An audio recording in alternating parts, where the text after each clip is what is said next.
It may be the final episode in our exclusive series, but I'm sure this interview will be one that will definitely inspire you. I'm your host, Janella Precious, and tonight on Candid we sit down with a woman who has gracefully balanced public service, family, and purpose in the national spotlight. She is a leader in her own right and a member of parliament, a devoted mother, and the wife of Jamaica's Prime Minister, Dr. Andrew Holness.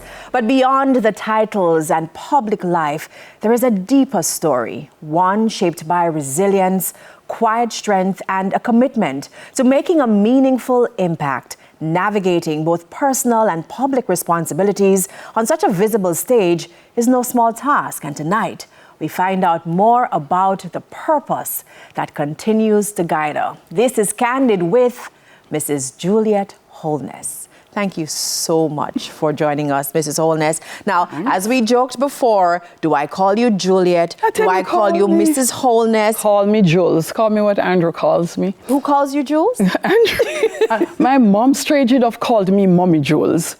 And Andrew is the only one who called me Jules. All right. So we know you as the businesswoman. We know you as an MP. We know you now as the House Speaker. We know you as the mother. Who was Juliett Holness before she turned teenager, when she was in the home with her parents? What kind of child were you? I am the eldest. I ended up with mostly sisters, 4 sisters, and a brother. And I was always very responsible. My parents could depend on me to cook dinner from the age of 10. I'd get home from school and I'd cook and take care of everybody. And in the summer, when they would go off to work, I would be managing the home. I remember then I used to slap them. You know, corporal punishment is taboo these days.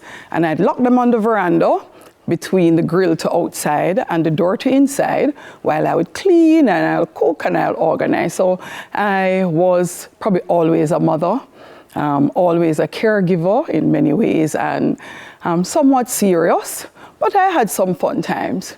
Tell us about one of those fun times. Lord, I tell you, my brother and my sisters will remember when I decided we should drive my dad's van. It was parked in the garage, and we all boarded the van. I was the driver, and I moved around, and we were pretending to drive until I felt the van rolling out the gate, across the road, and the van stopped in the middle of the road.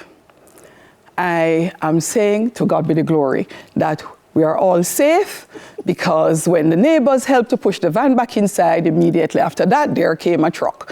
So I would give a lot of trouble sometimes, but I would still be the very responsible, very caring big sister. What would you say are the early influences that shaped who you are today? I think significantly my mother. I watched my mom being very much the type of person I am today. Not as educated, but was adamant that I had to be educated, that I couldn't depend on, any gifts or favors or special preferences to make my way through life. So it was very, very important to her. So school was tantamount, primary. I would have to do my homework. My mom would check my report card. And even if she couldn't help me, she would be like, well, I can't do those maths, but you are going to have to get them right. So she influenced me a lot. I watched how she worked in the summer. When I had a break from school in Christmas, I would be out with my mom, working with her. She had a stall in Spanish Town, a store. She would go to Trelawney. I remember in those days in the 80s, people made a lot of money from being informal commercial importers. And I was happy to go and help my mom. So I think my accounting skills, my ability to calculate very quickly and generally understand people started there with mommy. She was someone who just did it all. So church, it was, mommy said, from church to home, from home to school, school to home, and I didn't have much more in life other than that. And I learned to accept and appreciate that your parents love you, and you should learn to just be disciplined and work with the structure they have in place. Tell you, one of my sisters was nowhere like that. Yes. So you were not from a privileged life. Oh, no, not at all. And you learned from very early that hard work is necessary if you want to achieve something. Absolutely. I remember loving the motto to my schools. Primary school, it was, it can be done. And I don't know, it somehow seeped into my mind, I can do anything. And when I started St. Catherine High School, I thought it was far more befitting a motto for me: per and work, conquer all. So you're a workaholic. Oh gosh, I was laughing when I heard I was coming on this program. I said, if you ever ask me anything about my 9 to 5, that doesn't exist for me. I will be at work until 2, 3 o'clock in the morning. I remember Andrew used to pick me up downtown, and one night he was out there at 3 o'clock in the morning, and he said, look here, Juliett, you see, if you're going to stay at work till them time of night, stay till tomorrow morning, you come home because it's not safe. But yes, I have always been somewhat of a workaholic. I take on project after project. So is there anything that you miss in your younger days? No, I miss nothing. I have no regrets. While growing up, I never thought that I needed to party when I wasn't allowed to. 7 o'clock, when you remember JBC and the TV come on, now TVJ, that was the time I was leaving the party and saying, party boring, because I know 7 o'clock was curfew for me to get home, and I didn't mind it. Again, I tell you, my sister was different. So I would be the one who drag her out the party and say, we are going to obey our parents, we are going home. I never had a problem with it. I was happy saving, I was happy taking care of them, helping my parents. It was no challenge to me at all.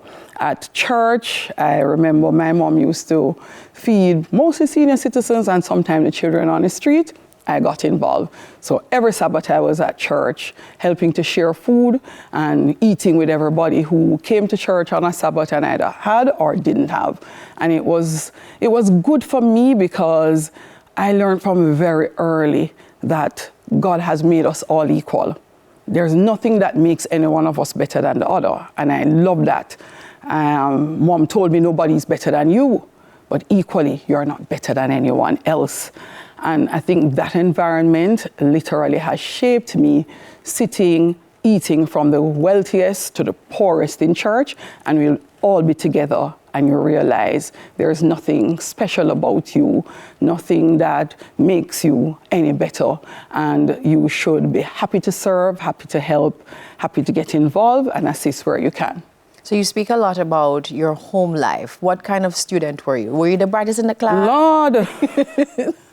Sometimes school was good and bad sometimes for me, challenging sometimes.